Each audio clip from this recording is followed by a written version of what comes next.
सभी प्रेमी बैठ जाओ, बैठ जाइए आप लोग। वक्त के संदेश को सुनो,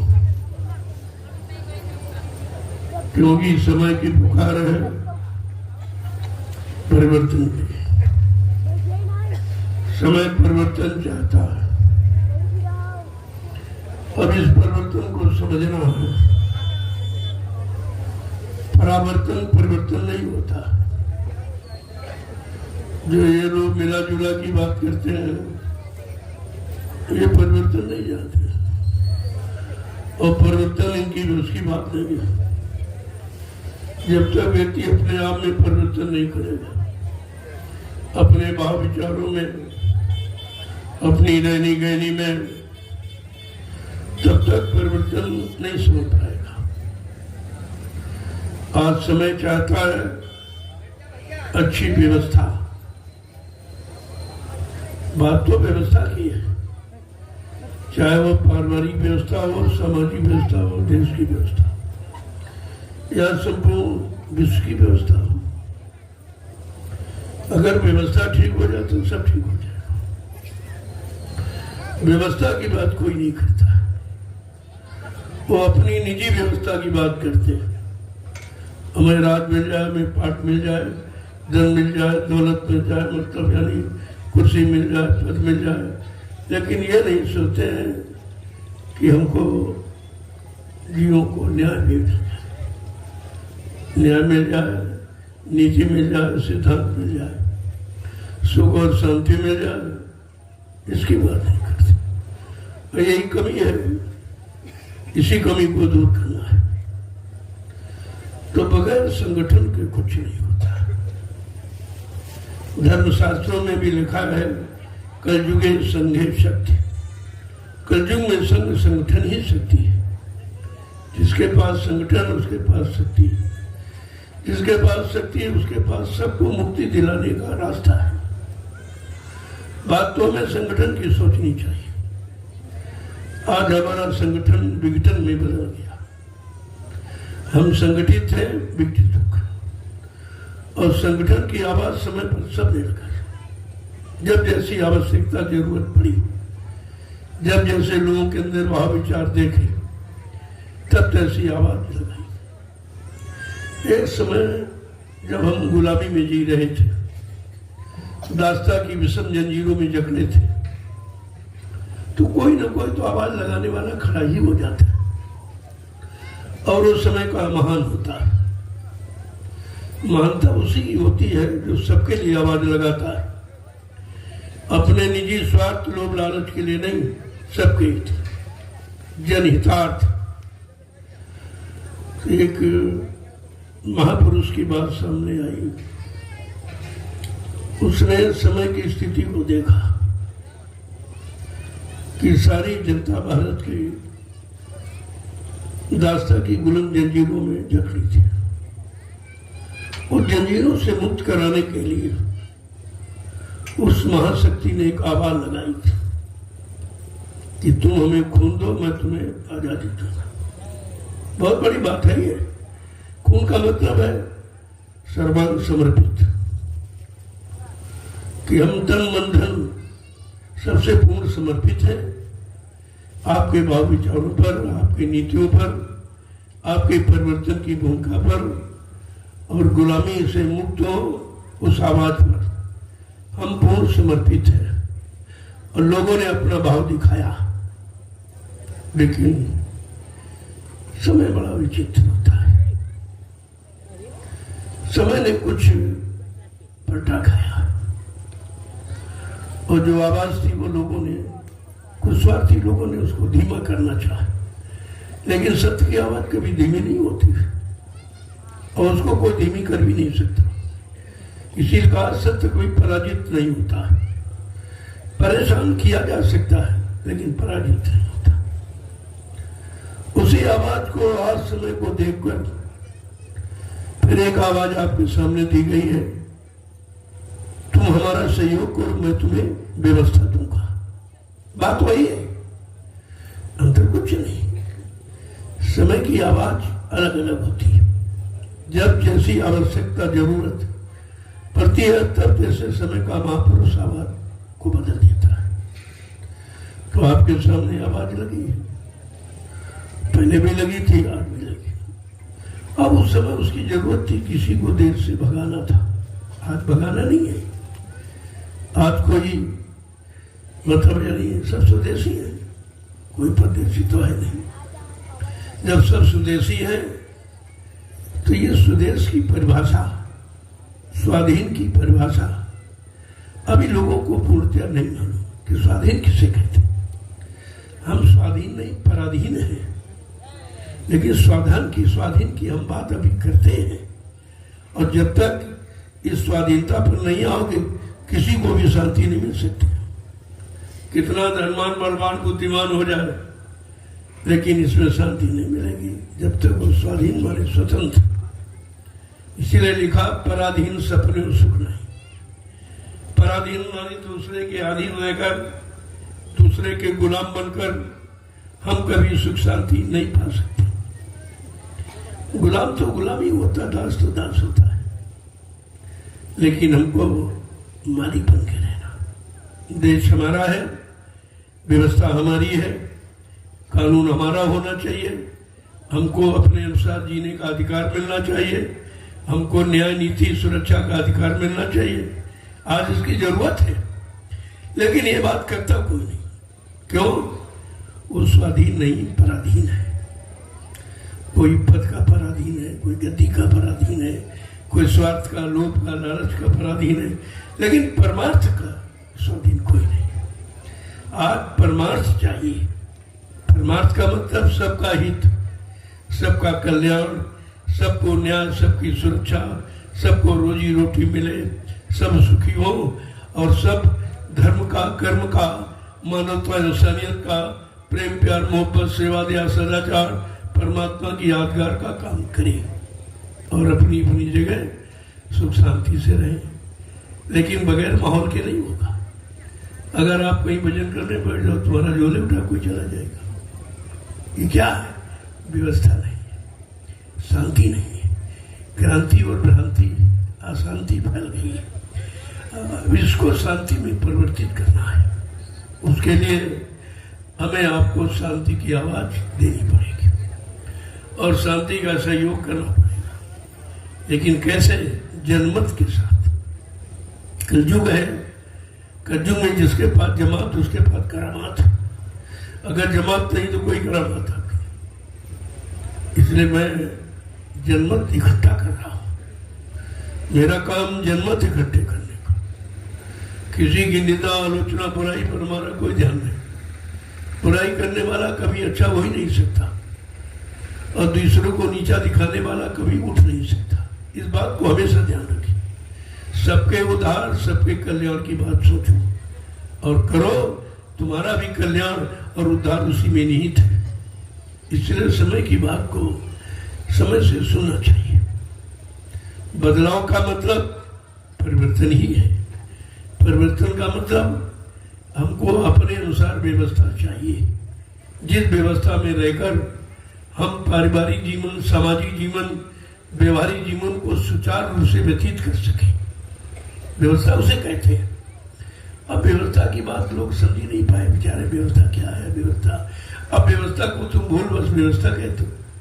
इसमें तुम परेशान हो, न तुमको न्याय है, न तुम्हारी सुरक्षा है, न कोई रोजी रोटी है, न किसी तरह का मतलब है आपको सुख शांति है।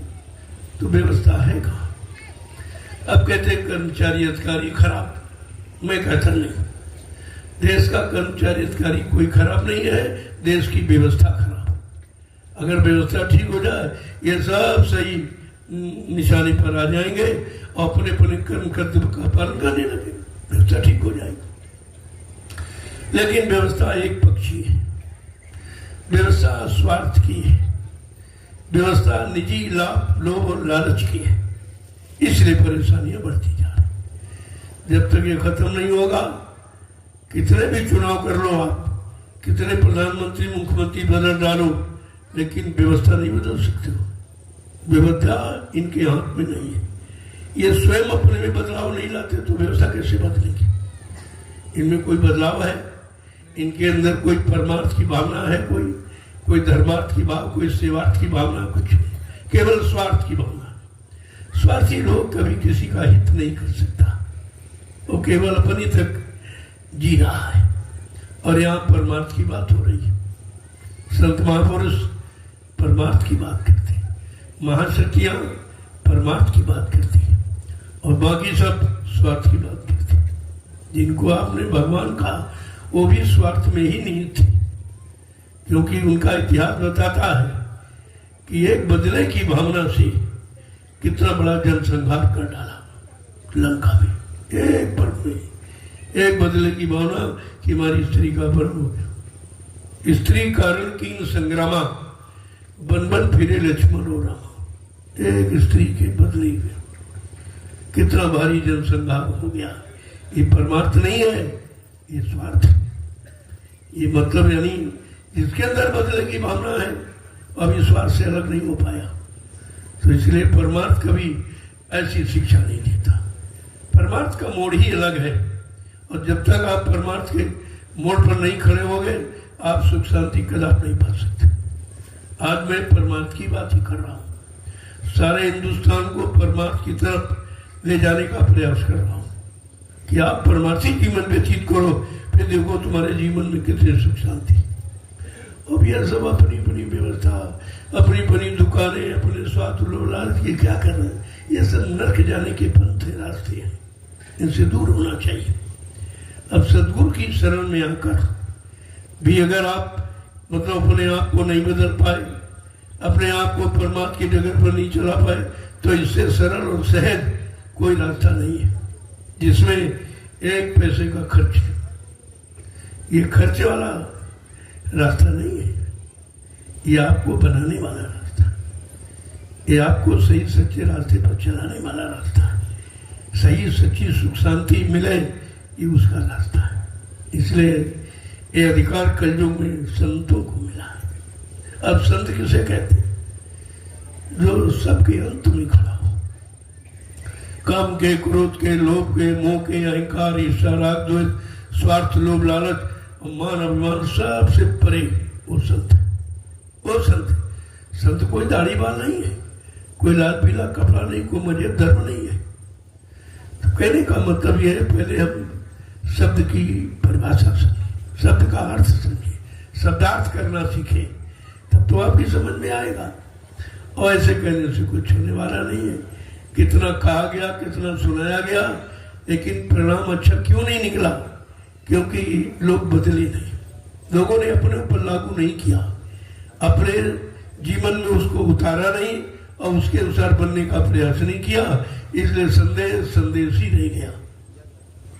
तो संदेश नहीं है, संदेश है हमें सबको बदलने का, हमें सबको सही सच्चे रास्ते पर चलने का, हमें सबको मानवता, जो मानव इंसानों का भोजन जिसमें सद्बुद्धि सद्ज्ञान होता है, जब तक आपका भोजन नहीं सही होगा, आपका आहार सही नहीं होगा, आपके विचार कभी सही नहीं।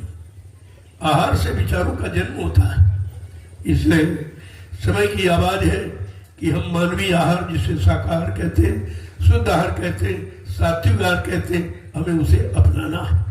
तब हम अपने अंदर सद्विचार पैदा कर सकते हैं और सबके प्रति अच्छा सोच ही नहीं सकते, कर भी सकते, लेकिन उसके लिए सर्वप्रथम आहार की जरूरत है। बिना आहार के सुधार नहीं है, और आहार नहीं ठीक तो श्रृंगार नहीं बंद होगा।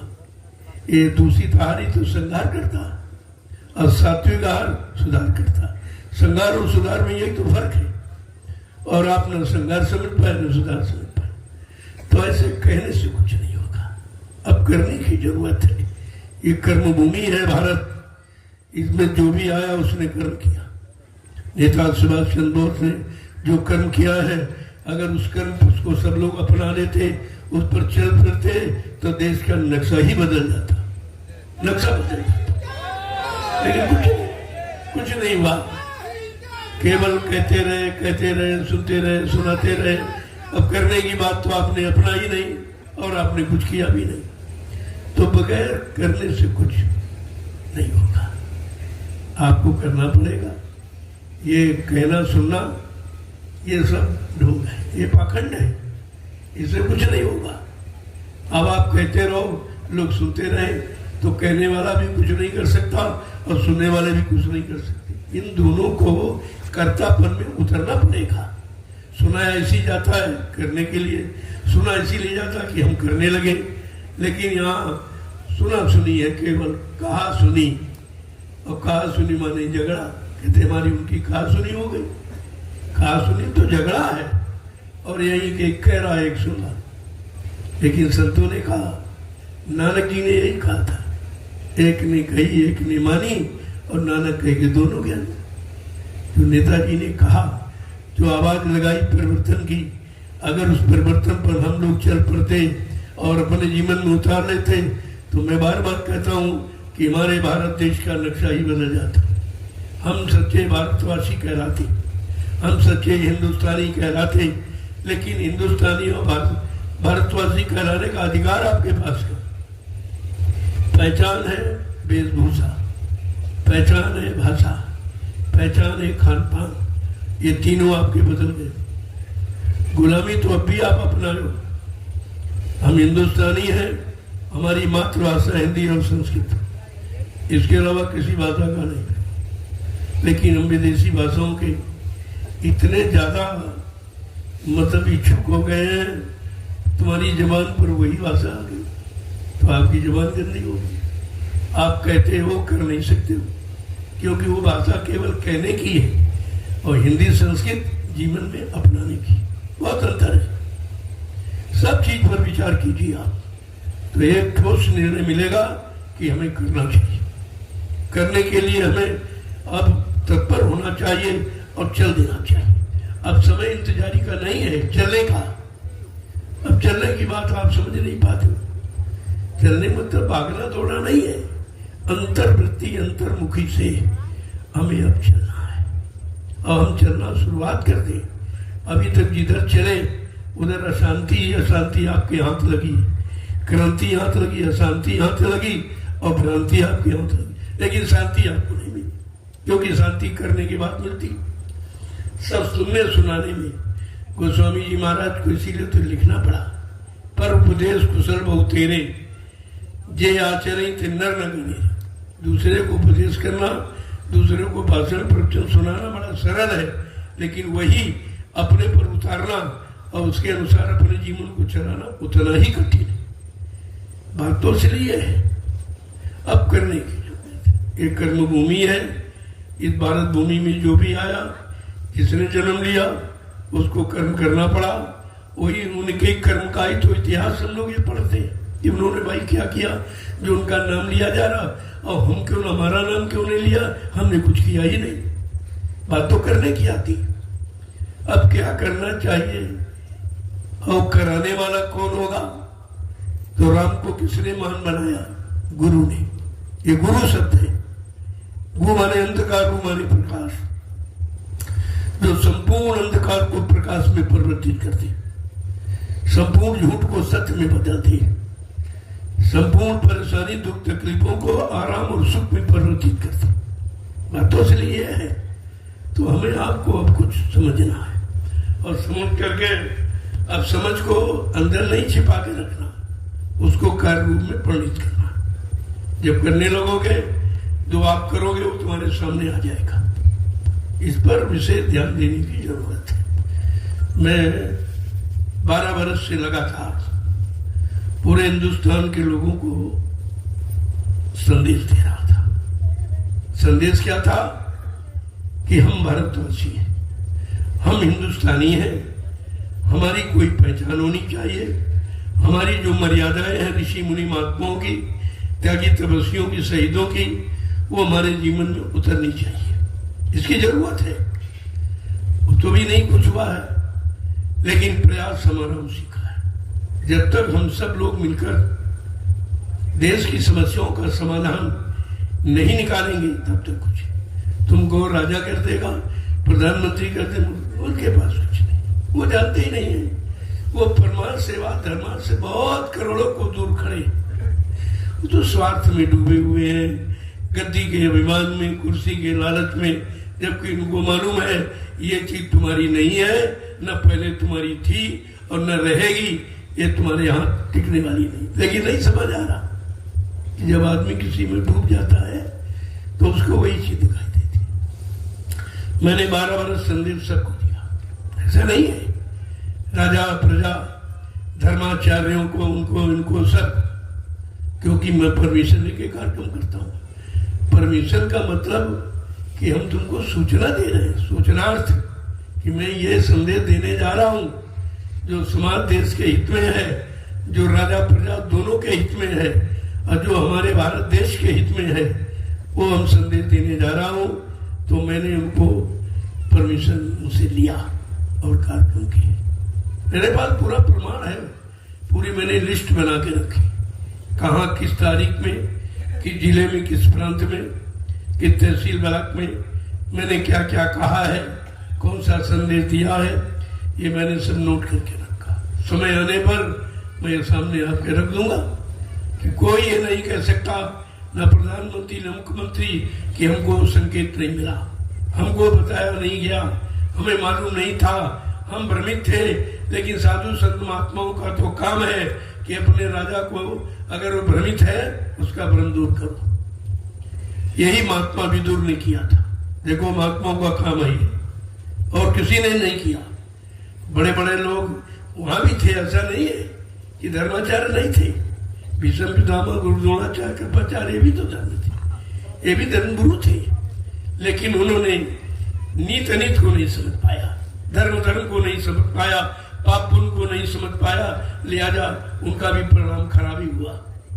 इसलिए मैंने धर्माचार्यों को भी यानी आगाह किया है, ये आपका कर्म क्या है, अपने कर्म को समझो। राजा का कर्म क्या है, राजा अपने कर्म को समझे, नहीं समझेगा तो परिणाम भोगेगा। ऐसा नहीं, परिणाम सबने भोगा और सबको भोगना पड़ेगा। अपने कर्मों की सजा सबको मिलेगी, क्योंकि समय आ रहा है, समय से सबको न्याय दे देगा। उसी समय का इंतजार है। भाई वो समय कब आएगा जब सबको न्याय मिले, सबकी सुरक्षा हो, सबकी व्यवस्था हो। उसी समय का तो इंतजार है और उसी का प्रयास है। अब ये धीरे धीरे अगर सब लोग एक बार की तैयार हो जाती है तो बहुत जल्दी हो जाएगा। महापुरुषों ने कहा भाई परिवर्तन का मसाला हमने तैयार कर लिया, लेकिन बात तो इसलिए है कि जब तक तुम उसके काबिल नहीं दिखाई दोगे तब तक मैं ये व्यवस्था नहीं सौंपूंगा। ये व्यवस्था से नहीं सौंपी जाएगी। ये ताज किसके सिर पर बांधा जाए, ये शहीदी इंकलाब है।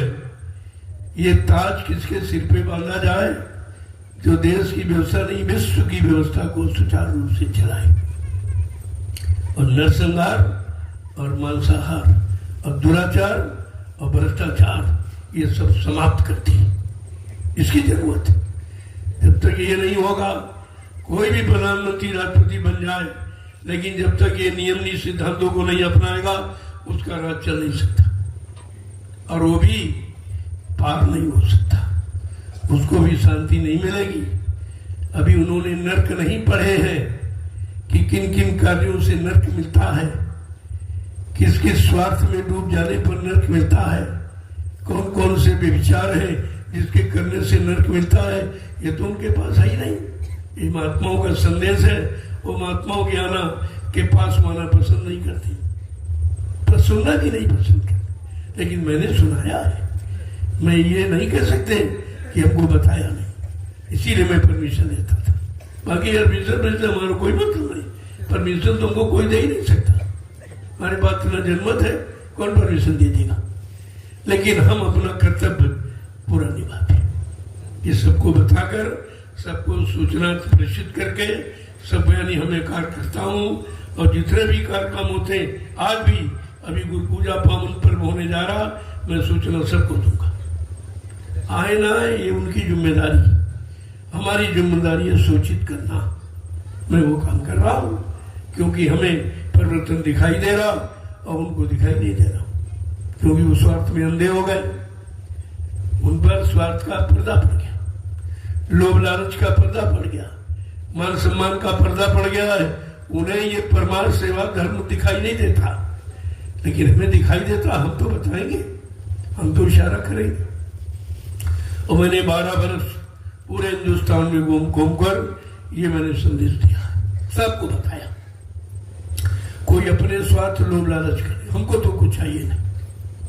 हमको अपना देश चाहिए, हमको अपने देश की व्यवस्था चाहिए, हमको अपने देश का इतिहास बनाना चाहिए।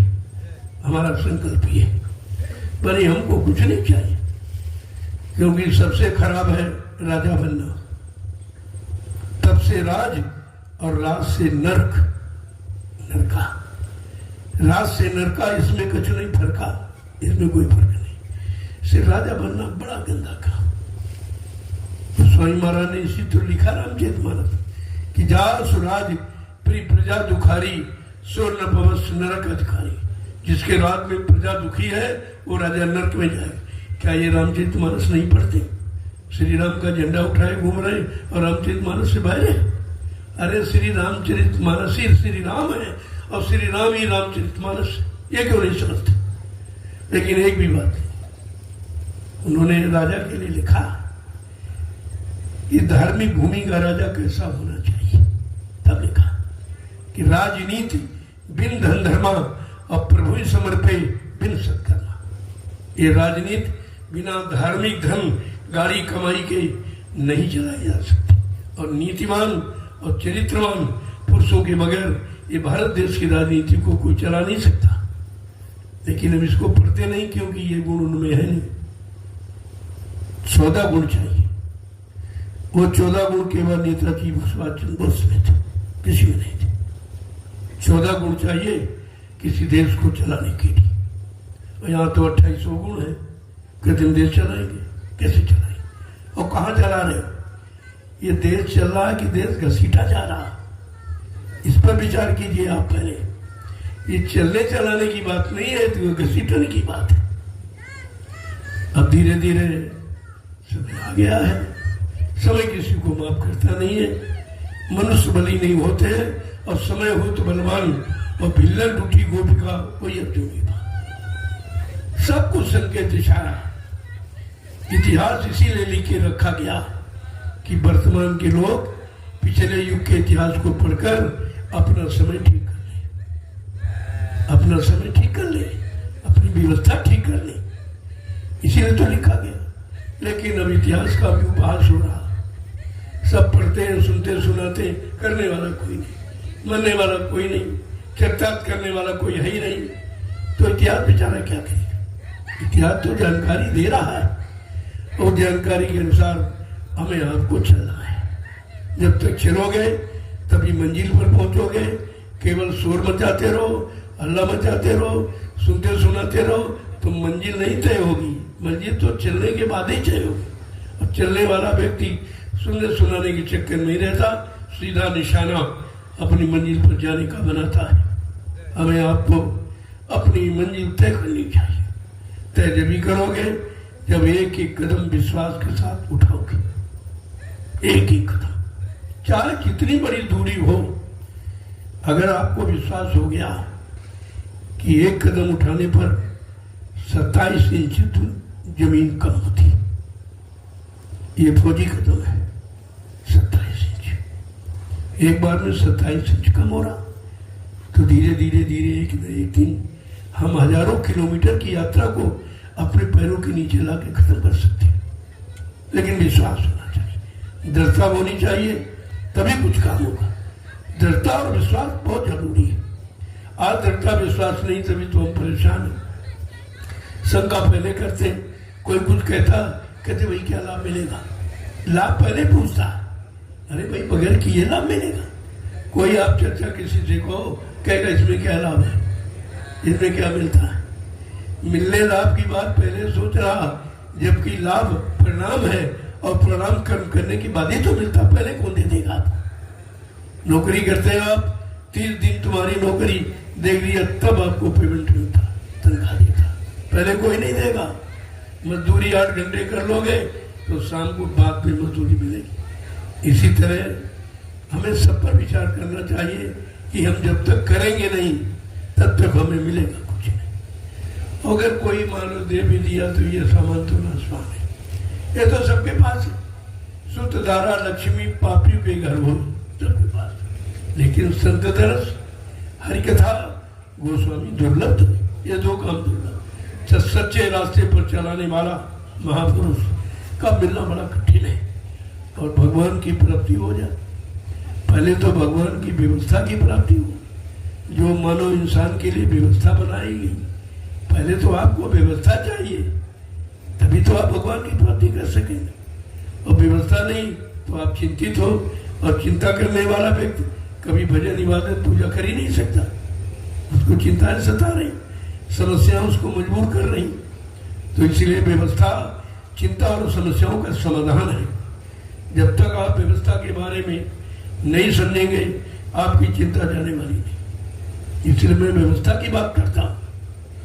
मैं संपूर्ण चिंताओं समस्याओं का समाधान करने की बात करता हूँ कि हम सब मिलजुल कर इस काम को आगे बढ़ाएं और करें।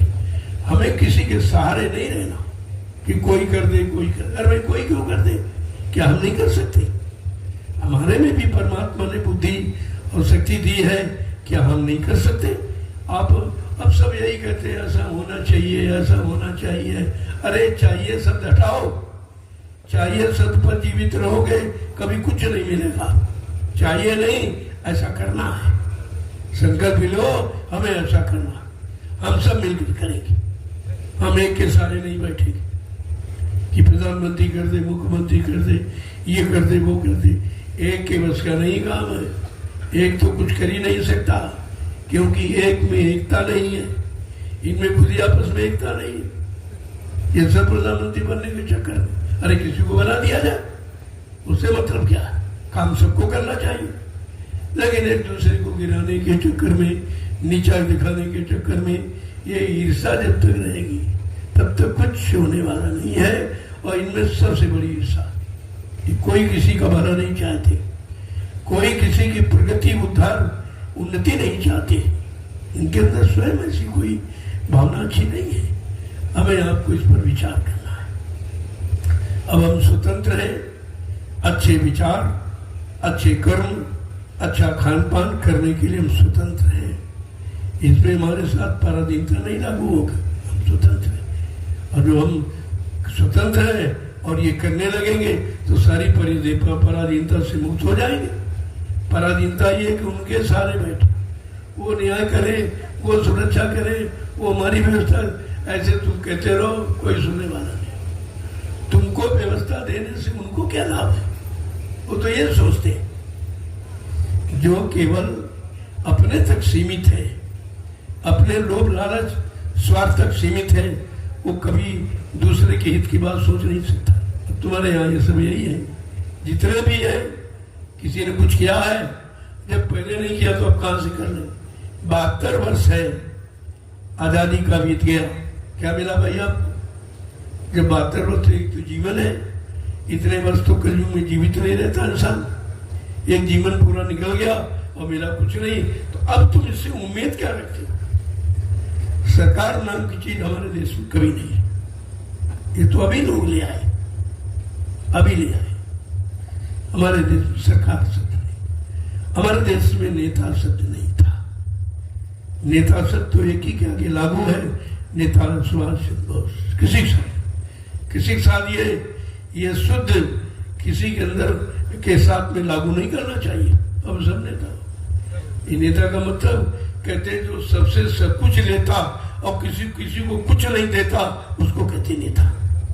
ये नेता ही है।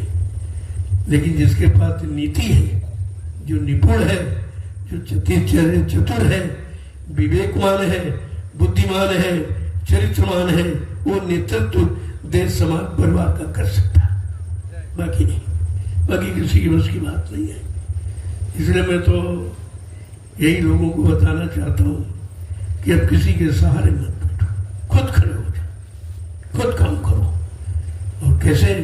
क्योंकि खुद वो भी नहीं करते, पहले वो जनमत इकट्ठा करते हैं। ये वोट लेना क्या, जनमत ही तो है। अगर बगैर जनमत के बन जाए कोई प्रधानमंत्री, राष्ट्रपति, वो जनमत के ही सारे खड़े होते, अब तुमको जनमत की बात बताते नहीं। तुम आपस में लड़ते झगड़ते रहते हो, ईर्ष्या राग द्वेष करते रहते हो, और तभी तुम विकास और उन्नति कर नहीं पाते हो। कारण यही है, बगैर जनमत के कोई कुछ कर ही नहीं सकता, इसलिए जमात की करामात मानी जाती है। आज हमारा जनमत सबसे बड़ा, हम 45 करोड़, लेकिन बीटन में सब फैल गए, इधर भ्रमित हो गए। कुछ स्वार्थी लोभी लाची घुसकर भ्रमित कर दिया। अब तुम उस स्वार्थी लोभी लाचियों को पहचान ही नहीं पाते कि ये तुम्हारा काम कर रहे हैं कि तुमसे अपना काम करवा रहे हैं, ये तुमको लाभ दे रहे हैं कि तुमसे अपना लाभ ले रहे हैं। जब इतनी भी बुद्धि तुम्हारे पास नहीं है तो तुम कर ही क्या सकते हो? कम से कम इसको तो समझो कि कोई हमको लाभ दे रहा कि हमसे लाभ ले रहा। नेता चंदा नोट वोट महंगाई टैक्स ले रहे हैं, एक हाथ दे रहे हैं। लेने वाला भिखारी होता, देने वाला दाता होता। तुम भिखारियों से उम्मीद करते हो कि देश का सुधार हो जाएगा, इनके बदौलत। उधर धर्माचार, वो भी दान दक्षिणा धोती रोटी लंगोटी मांगते रहते, ये भी भिखारी है। ये अब भिखारियों का देश हो गया, और भिखारियों पर से तुम उम्मीद करते हो कि कुछ मिल जाएगा। अरे भिखारी बात होता तो तुमसे मांगता क्यों? वो तो सब अपनी बात जारी करते कि हम भिखारी हैं, हम चंदा मांग रहे हैं, हम नोट मांग रहे हैं, हम वोट मांग रहे हैं, हम महंगाई रूप में, टैक्सों के रूप में। तो आपको तो इतना बड़ा काम दिखाई दे रहा है इन भिखारियों का, और उन्हीं के सहारे बैठे कि देश समाज का कुछ काम हो जाएगा। अरे जब वो अपना काम नहीं कर सकता, हमारे आपके सहारे बैठा, हमसे आप भी भीख मांग कर अपना काम कर रहा, तो उससे आप उम्मीद करते कुछ काम हो जाएगा? ये बात समझ में किसी की नहीं है। सब पढ़े लिखे अनपढ़ एक ही लाइन में खड़े, कर्मचारी अधिकारी भी उसी लाइन में खड़ा है। वो भी कहता अगर सत्य कह दूंगा नौकरी से निकाल दिया। अरे नौकरी उनकी है, नौकरी वो देते हैं, लेकिन तुम्हारे में संगठन नहीं। अगर कहने वाला एक है तो उनके साथ जुड़ने वाले 1000 हैं, तो तुम्हारी कौन सुनेगा? जहां 100 कसाई वहां एक की क्या बसाई, ये क्या कर सकता? इसलिए सर्वप्रथम हमें आपको संगठित होना, संगठन की आवाज़ी लगाई गई थी तब देश में आजादी की शुरुआत हुई थी। सब संगठित हो जाओ, सब देशवासी एकजुट होकर, मतलब यानी इनको निकाल बाहर करो देश से, कि दूसरा हमारे देश में शासन करे, दूसरा हमारे देश में राजा बने, और हम पराधीन बनकर उनके सामने हाथ जोड़ के गिड़गिड़ाए, उनसे हम न्याय मांगे, जबकि देश तुम्हारा है, व्यवस्था तुम्हारी है, हम भी किसी से मांग रहे हैं। यही कमी है, इस कमी को दूर करना है। इसलिए संगठित होकर अगर आप काम करो तो जल्दी हो जाएगा, बहुत जल्दी हो जाएगा। मैं उसी संगठन को तैयार कर रहा हूँ, मेरा और कोई काम। मेरे पास सब लोग आते हैं, पूछते हैं कि मैं क्या करूं? मैं हमने भाई जो हम करते वही आप करो, कल क्या हमने संगठित करो। तुम्हारा इतना बड़ा परिवार है, तुम्हें किसी के सामने हाथ फैलाने की जरूरत ही नहीं। और जिसके पास 45 करोड़ का जनमत है वो किसी के सामने हाथ फैलाएगा? लोग खुद उसके सामने आएंगे, व्यवस्था उसकी होगी जिसके पास जमात है। इन लोगों ने फूट इसीलिए पैदा की कि जमात अगर नहीं होगी तो ये कुछ नहीं कर सकती, तो हमारे यहाँ में फूट पैदा कर। यही फूट ही हमारी पराधीनता का कारण है। अगर ये फूट खत्म हो जाए और हम संगठित हो जाए तो हमारी पराधीनता समाप्त हो जाएगी, हम स्वाधीन हो जाएंगे। स्वाधीनता हमारा जन्मसिद्ध अधिकार है, हम उसे कैसे बुला सकते हैं? लेकिन कहने से नहीं, करने से। करना तो पड़ेगा, कर्म भूमि में, कर्म क्षेत्र में आपको उतरना पड़ेगा। ये भाषणबाजी, प्रवचन, ये सब बंद करो, इससे कुछ होने वाला नहीं। 72 वर्ष नेताओं ने भाषण दिया है और महात्माओं ने प्रवचन किया और किया कुछ नहीं, किया कुछ नहीं। तो भाषणों से सुधार नहीं होता, प्रवचनों से धर्म नहीं आता। धर्म धारित, धर्म तो धारण की चीज है। जब अपने जीवन में उतारोगे तब तुम्हारे अंदर धार्मिकता का अंकुरण होगा। धार्मिकता का मतलब अच्छे विचार, अच्छा खान पान, अच्छी सोच, अच्छी कर्म, इसको कहते हैं धार्मिक। धार्मिक कोई अत्तर पत्थर कागज कैलेंडर नहीं होता, कोई तीरथ मूर्त पानी, ये धार्मिक नहीं है। यही तो पाखंड आपको धर्म की तरफ मोड़ दिया इसने, और आप फंस गए। धर्म तो जीवन को बदल देता है, धर्म समाज विश्व को बदल देता है, अगर सच्ची धार्मिकता हमारे आप में आ जाए। जय गुरुदेव। प्रेमी, आज इस संदेश की आवश्यकता। अब वो भाषणबाजी प्रत्युन मैंने बंद कर दिया। बहुत कहा, बहुत सुनाया, लेकिन कोई मतलब नहीं निकला। क्यों? सुनने से काम होगा नहीं, सुनाने से काम होना होगा। काम होगा करने कराने से। तो करने कराने के लिए तो मुंह बंद करना पड़ेगा। जो करता वो चुपचाप काम में लग जाता, वो बड़ी विराम दे देता, वो कुछ नहीं कहता। साफ बोलना कुछ नहीं, कुछ कहना ही नहीं। अपने लक्ष्य की तरफ चलना सीखो। पहली बात, अपना लक्ष्य बनाओ कि हमारे जीवन का मुख्य लक्ष्य क्या है।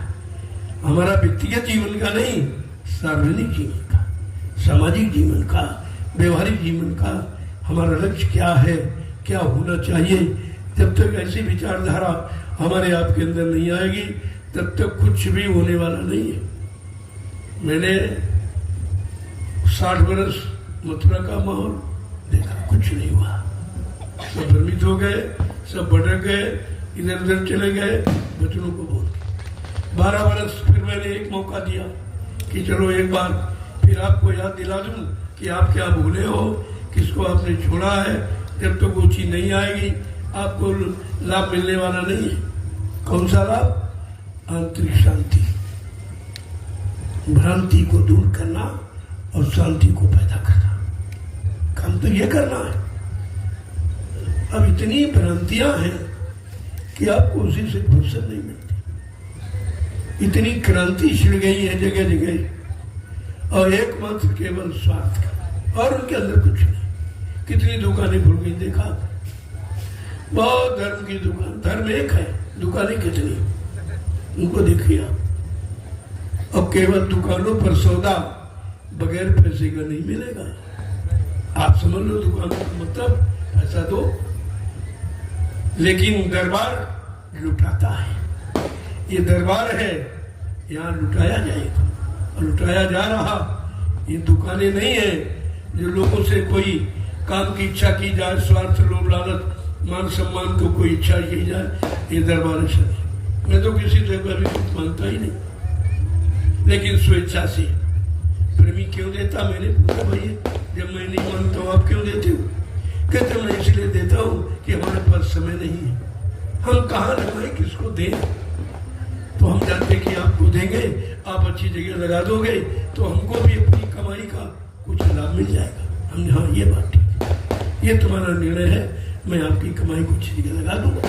और देखो आपने कितने अभी थोड़े दिनों में मैंने ये 6 आश्रमों का निर्माण कर दिया। मथुरा में एक, वो भी सुचारू रूप से नहीं रहा, व्यवस्था बिगड़ गई, कुछ नहीं हुआ, कुछ रखा ही नहीं गया।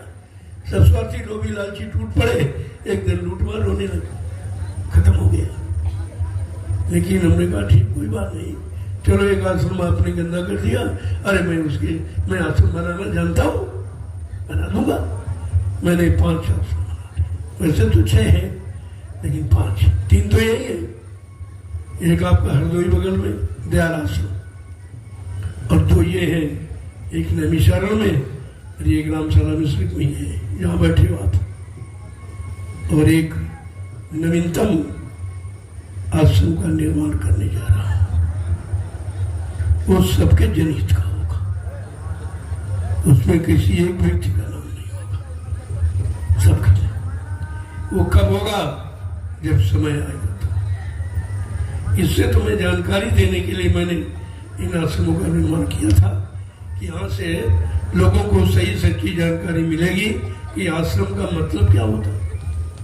आश्रम माने अपना आश्रम, किसी दूसरे से भीख मांग के नहीं, अपना आश्रम, अपना आश्रम, अपनी अपनी गाड़ी कमाई जहाँ लगेगी वहाँ हमेशा सुख शांति ही रहती।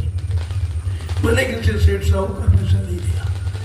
लोगों ने कहा करोड़ ले लो, 2 करोड़ ले लो। नहीं, मैं भिखारी नहीं हूँ, हमारे गुरु ने मुझे भिखारी बनाया नहीं था। इसलिए मैं भिखारी नहीं हूँ। अगर आपको वोट देने की इच्छा है उधर चले जाओ, उधर नैमिषारण्य में तमाम भिखमंगे हैं, उनको दे दो, मुझे नहीं दो। अयोध्या में चले जाओ, मथुरा चले जाओ, कहीं चले जाओ, तमाम भिखारी वहां सड़क किनारे बैठे, उनको दे देना। हमको जरूरत नहीं, हमको तो प्रेमियों की गाड़ी कमाई चाहिए जिससे समाज देश का कल्याण हो, इसके लिए। और प्रेमियों ने किया और आपके सामने बना दिखाई दे रहा। आदमी अपना घर नहीं बना पाता, यहाँ 3 आश्रम को निर्माण कितनी जल्दी हुआ, इसको आप देखिए। ये है सच्चाई का प्रतीक। जहाँ सत्य है वहाँ सब कुछ है, जहाँ धर्म है वही सब कुछ है, जहाँ मानवता, इंसानियत, प्रेम, प्यार, मोहब्बत, सेवा, दया, सदाचार, परमात्मा की यादगार है, वहीं पर सब कुछ है और कहीं कुछ नहीं।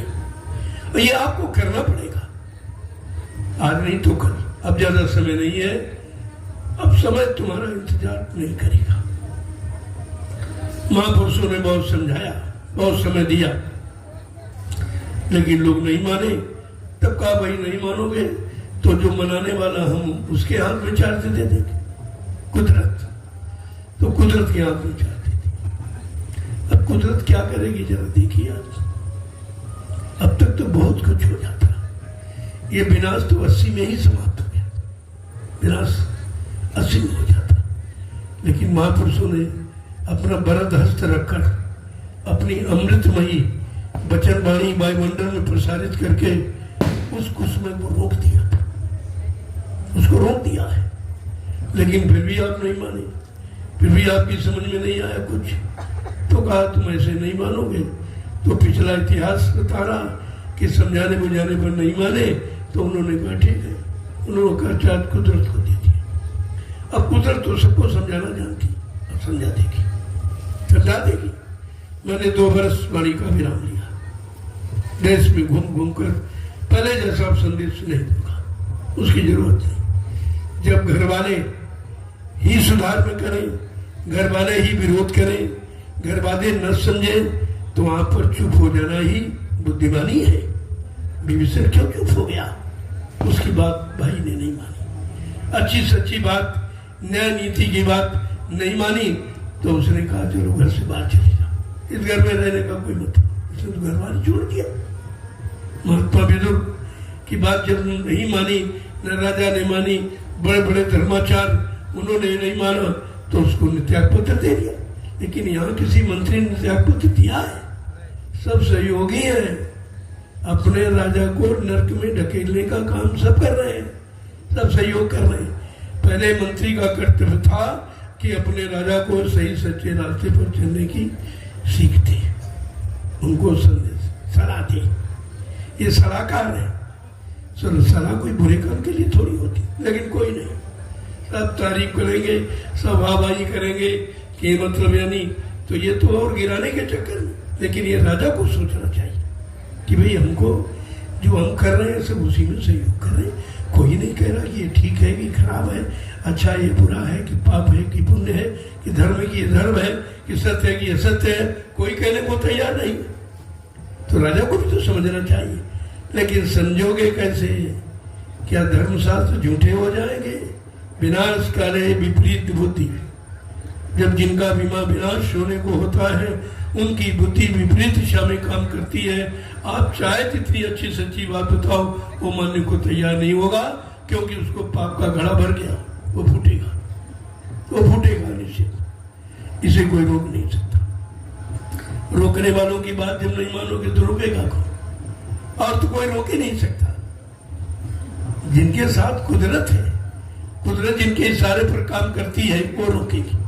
जब उनकी बात आपने मानना नहीं करता, भाई कुदरत से कहा तुम करो, अब तुम करो, मेरी बात नहीं माने। तुम्हारा मनाना अच्छा है, तुम्हारा मनाना इनके बुरे कर्मों का तरीका तुम्हारे पास है, इनको सजा देती है जो तुम मानते नहीं। इसलिए प्रेमियों, बड़े समझने सोचने का समय है। अब इधर उधर भाषणबाजी, प्रवचन, शोर शराबे का समय खत्म हो गया। बहुत बताया, बहुत सुनाया, बहुत समझाया। जब कोई समझने के लिए तैयार नहीं है, अच्छे काम करने के लिए तैयार नहीं है, अच्छे रास्ते पर चलने के लिए तैयार नहीं है, अच्छा खान पान अपनाने के लिए तैयार नहीं है तो वाणी को विराम देना ही बुद्धिमानी है, चुप हो जाना चाहिए। ये चीज जय गुरुदेव। देखो जय गुरुदेव का मतलब विश्व गुरु हो भारत देश, यही शब्द है। जय शंकर ध्वनि है, सम्मान सूचक आदर सूचक शब्द है। गुरु माने जो सबके हित का काम करे, सबको हर मुसीबत दुख तकलीफ से मुक्त करे, वो गुरु। गुरु कोई दाढ़ी वाला लाल पीला कपड़ा नहीं होता है। और देव जो सबको सब कुछ दे और बदले में को कुछ न ले, ऐसे उसको कहते थे। ये ऐसा शब्द है, 3 शब्द, जय गुरु और देव, ये तीनों का अर्थ है। और यही अर्थ आपके काम आने वाला, और यही आप चाहते हैं, लेकिन आप समझ नहीं पाते हो कि जय गुरुदेव का मतलब क्या। जय हिंद जय गुरुदेव कोई अंतर है? जय हिंद तो जय गुरुदेव ही है। जय हिंद भारत देश, जय गुरु भारत देश, ये बात समझनी चाहिए आपको। जब समझ लोगे तब अंतर द्वंद्व समाप्त हो जाएगा। जो अंतर में द्वंद्व चल रहा है, अंदर में वैचारिक क्रांति, विचारों में भिन्नता चल रही, ये समाप्त हो जाएगी, कुछ नहीं रहेगा आपका। जय गुरुदेव, जय गुरुदेव। इसीलिए जय गुरुदेव नाम किसका कहते हैं? प्रभु का। प्रभु, ये प्रभु की सारी सत्ता है। जब प्रभु मृत्युलोक मंडल पर आ गया तो उसकी सत्ता और कौन संभाल सकता है? किसके बस की बात? तो प्रभु शब्द पर विचार करो। गोस्वामी जी महाराज ने यद्यप रामचरित मानस के उत्तरकांड में इशारा किया है, एक अनी अनामा अज सच्चिदानंद प्रभु धाम, वो एक अनामी धाम है, वहां एक अनामी महाप्रभु है। जब अनामी महाप्रभु स्वतः मानव चोला धारण करके मृत्युलोक मंडल पर आ जाएगा, प्रभु नाम को जगाएगा, प्रभु नाम को सिद्ध करेगा, प्रभु नाम का प्रचार कराएगा, प्रभु नाम से जीवात्माओं को जगाएगा, प्रभु नाम का बेड़ा भवसागर में लगाकर इन जीवात्माओं को घर पहुंचाएगा। ये है प्रभु। प्रभु का यह आदमी इंसान नहीं है। अभी तक लोग यही नहीं समझ पाए प्रभु का मतलब क्या। प्रभु से बढ़कर और कुछ है? अब तुम प्रभु को नहीं समझ पा रहे हो, नहीं वहां तक पहुंच पा रहे हो, तो समझने के लिए आपको सत्संग, सत्य का संग, सत्य का संग जहां हो और जिसमें सत्य संग करने की उज्जवल भावना हो, पवित्र, आपको सत्संग करना चाहिए। सुनना सुनाना नहीं, करना चाहिए। सत्संग किया जाता, करिए नित्य सत्संग, बाधा सकल मिठाए, फिर ऐसा अवसर न मिले दुर्लभ नर्तन पर। हर रोज हर रोज प्रतिरोज सत्संग करो, सुनो सुनाओ, पढ़ो पढ़ाओ नहीं, करो। जब करोगे तो करने का अनुभव, अब करने का अनुभव सच्चा है। जो काम अच्छा बुरा कोई भी करना हो तो आप उसके बारे में अच्छी तरीके से जान जाएंगे। लेकिन सुनने वाला, पढ़ने वाला, ये बहुत सत्य और भूल ही गए हो। फिर जिसने लिखा, किस स्थिति परिस्थिति में लिखा उसने, उसके सामने कैसी समस्या थी, कैसा वातावरण था, कैसे लोग थे, उनके विचार क्या थे, तो उसने लिख दिया। कोई जरूरी है कि तुम्हारे पर वो लिखा लागू हो जाए? वो तो समय की बात है। आज समय कुछ और है, जो लिखा गया उस समय कुछ और था। अगर उसको लागू करो तो ऐसा मन मरता, ऐसा झूठ लिखा। वो अपने समय का सत्य है, तुम्हारे समय का सत्य नहीं। जितने नाम आए अपने समय के सत्य थे, लेकिन तुम्हारे समय का प्रभु नाम सत्य, प्रभु ही सत्य है और प्रभु की सत्ता सत्य है। और प्रभु ये यानी सत्य काम करने के लिए आया है और सबको सतलोक सचखंड पहुंचाने के लिए आया। अपना काम करेगा वो काम करेगा। तो संत रविदास जी जो मीराबाई के गुरु थे, उन्होंने अपनी ज्ञान पोथी में लिखा है भविष्यवाणी।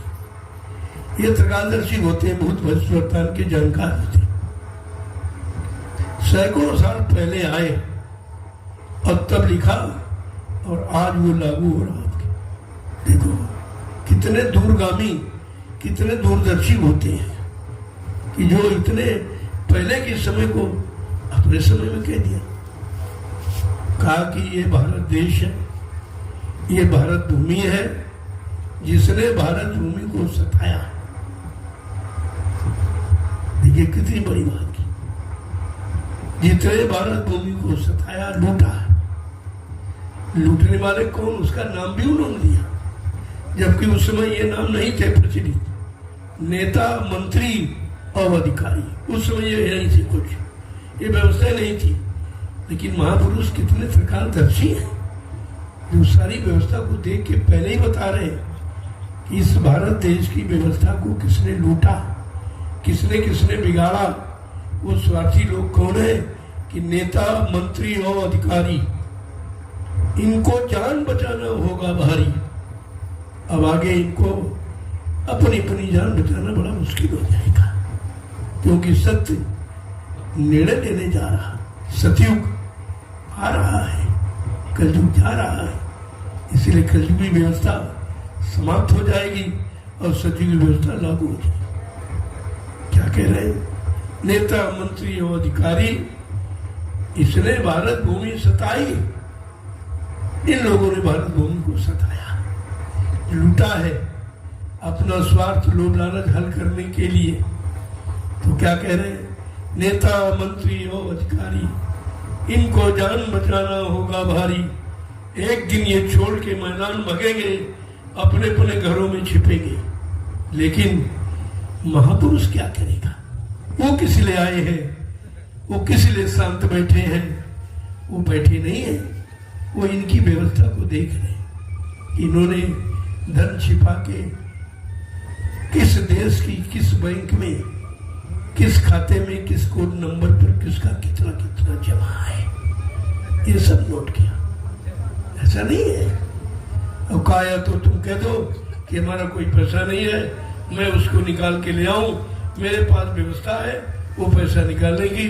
उस व्यवस्था का नाम है दूरदर्शी। ये व्यवस्था, इसके द्वारा ये धन निकाल के लाया जाएगा, देश सेवा में लगा दिया जाएगा, सतयुग तुम्हारे सामने खड़ा दिखाई देगा। ये व्यवस्था है। तो कहा भाई ये तो सब होगा, तुम कहाँ छिपोगे?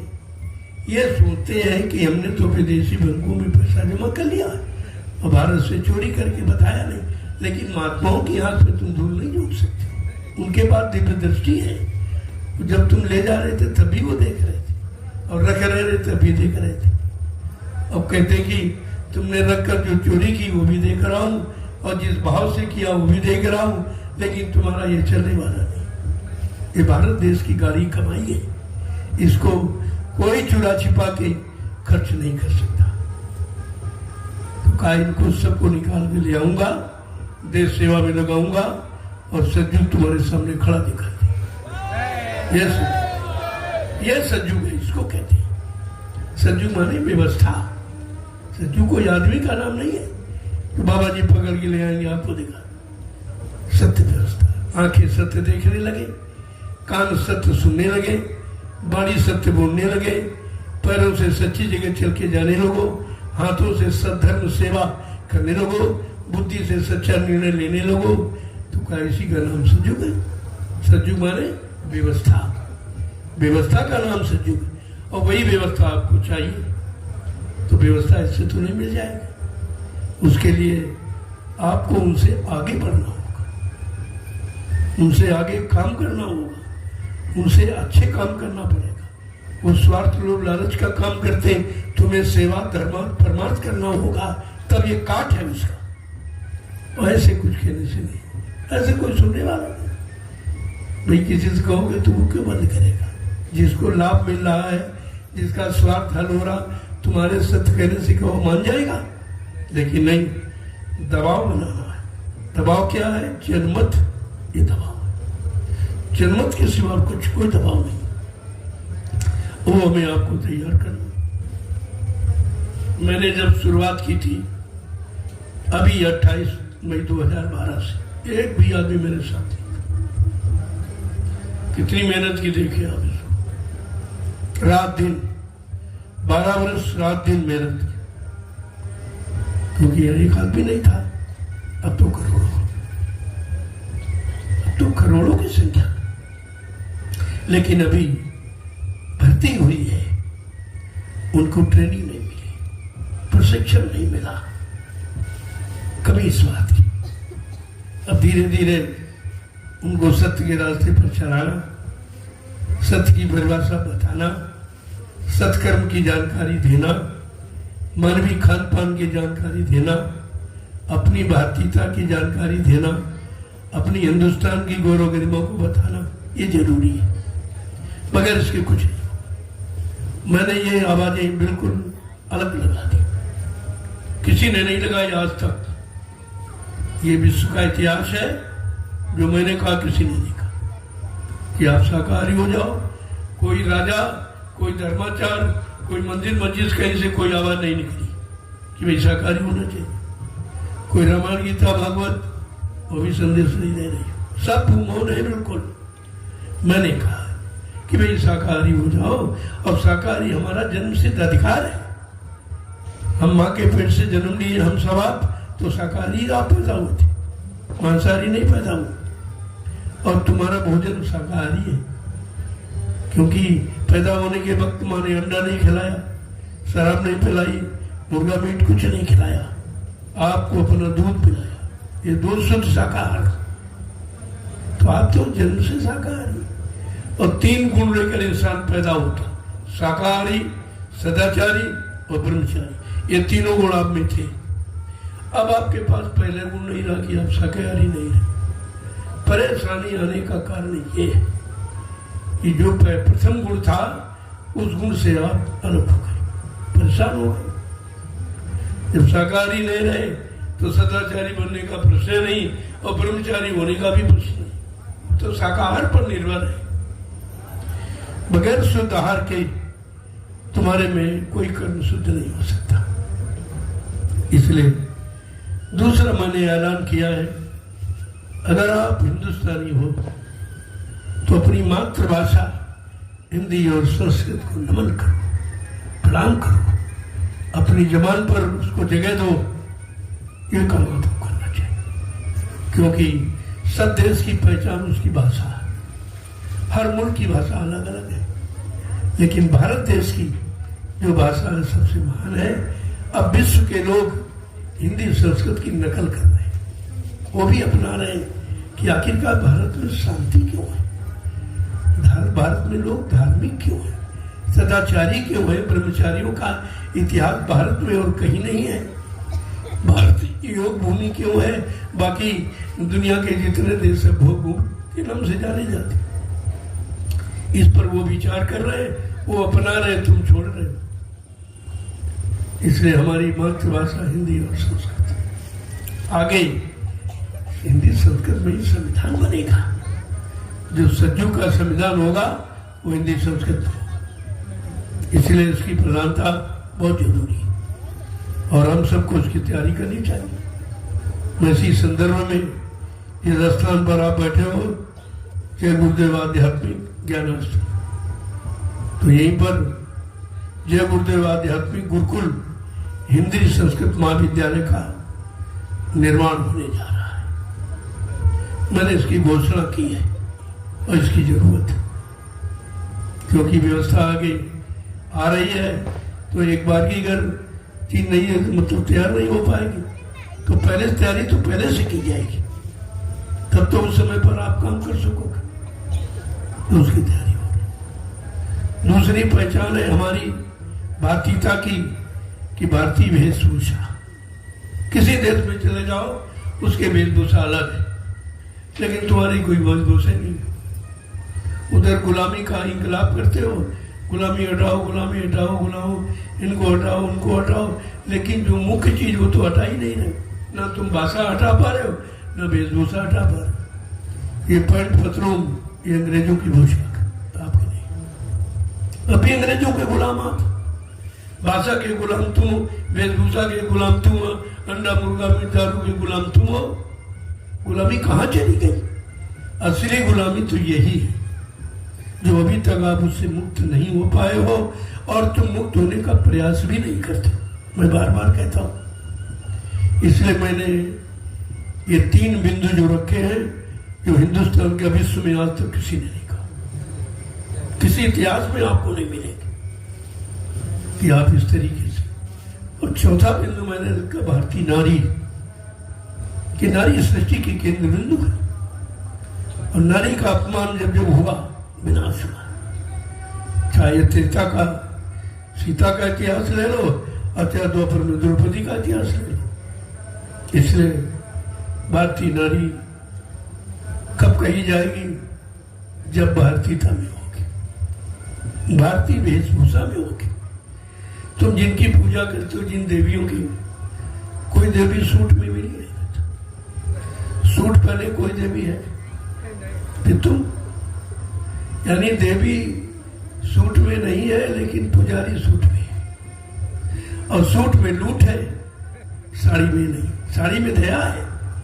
अगर सूट पहना तो द्रौपदी तो इज्जत लूट गई थी। साड़ी पहनी, साड़ी में देखो मदद की गई, साड़ी बना दी गई। ये प्रमाण है आपके ऐतिहासिक। इसलिए मैंने भारतीय नारी के लिए साड़ी का ही मैंने उपदेश दिया है और धीरे धीरे आप धारण कर रहे हैं। साड़ी में तुम्हारी मर्यादा है, साड़ी में तुम्हारी सुरक्षा है, साड़ी में तुम्हारा बचाव है, तुम्हारा चरित्र बचेगा तो सब कुछ बच जाएगा। अगर जीवन में सबसे महत्वपूर्ण है तो चरित्र। अगर धन का नुकसान हो गया तो फिर पैदा करके कर लो। स्वास्थ्य का नुकसान होगा, नियम संयम ब्रह्मचर्य संतुलित आहार करके उसको भी किसी हद तक पूरा किया जा सकता। लेकिन जिसका चरित्र चलेगा उसके पास कुछ नहीं बचेगा। इसलिए अगर चरित्र की सुरक्षा करनी है, साड़ी बीच नारी, नारी बीच साड़ी। साड़ी आपकी भारतीय पोशाक है, भारतीय वेशभूषा है, ऋषि मुनियों की देन है। आप उसको अपनाना ही होगा। अगर नहीं अपनाओगे तो स्थिति और खराब हो जाएगी, और खराब हो जाएगी। फिर आपको अपनी इज्जत आपको बचाना बड़ा मुश्किल हो जाएगा। इसलिए मैंने ये 4 बिंदु रखे जो हिंदुस्तान में आज तक किसी ने नहीं कहा। न किसी धर्माचार्य ने कहा, न कोई धार्मिक स्थलों से आवाज निकली, किसी ने बताया ही आपको नहीं। और इसकी जरूरत है। जब तक ये नहीं आएगा, हमारा देश जो था विश्व गुरु वो नहीं हो पाएगा। विश्व गुरु बनने के लिए जो सबका विश्व का गुरु हो, विश्व को मार्गदर्शन करे, विश्व का पथ प्रदर्शक बने, तो उसको तो बहुत ही साफ होना चाहिए। सारी नीतियों से भरपूर, सारे आदर्शों से भरपूर होना चाहिए, तभी तो हो पाएगा। ऐसा तो नहीं होगा। इसलिए इन बिंदुओं पर विचार करो। मैंने जो कुछ कहना था कह दिया, सब बता दिया, सब कुछ। अब मैं 2 वर्ष के लिए विराम मैंने लिया है कि इधर उधर नहीं जाऊंगा। आश्रम पर जो आएंगे उनको संकेत करूंगा, बाकी नहीं। देखूंगा भाई मैंने जो 12 वर्ष मेहनत की है, सबको बताया, कितना लोगों में उतर के आया, उन्होंने अपने चरित्र में कितना उतारा है, ये भी देखने की जरूरत है। ऐसे ही अगर कहते रहो तो उसका कोई मतलब है नहीं है, तो देखना जरूरी है। तो उसको मैं 2 वर्ष के लिए मैंने बाड़ी विराम बाहर के लिए दिया। आश्रम बनाएंगे प्रेमी, उनसे संपर्क करूंगा और मैं भजन करना चाहता हूँ। देखो भजन मुख ऐसे बिन हरि भजन खगेशा, मिट्टी है न जीवन के कलेशा। मानव जीवन में आने वाले जितने भी कष्ट हैं किसी तरह का, वो भगवान के भजन से जाते, तो आपको करना पड़ेगा। इसलिए मैंने कहा भाई हम भी करें, आप भी करो, इसी में मालिक की दया हो जाएगी, हमारा आप सबका उद्धार कल्याण हो जाएगा। और चाहिए क्या? मानव जीवन उद्धार के लिए मिला है, उद्धार के लिए नहीं, उद्धार के लिए। और तुम उद्धार करते हो, ये बुरा कर्म किया, ये बुरा कर्म किया, ये पाप कर्म किया, फिर वो मतलब उद्धार हो गया, यानी उसका भोग आपको भोगना पड़ेगा, देना पड़ेगा, कर्म कर्जा बन गया। तो उद्धार और उद्धार में अंतर करना सीखो, तब समझ में सब आ जाए। जय गुरुदेव, जय गुरुदेव।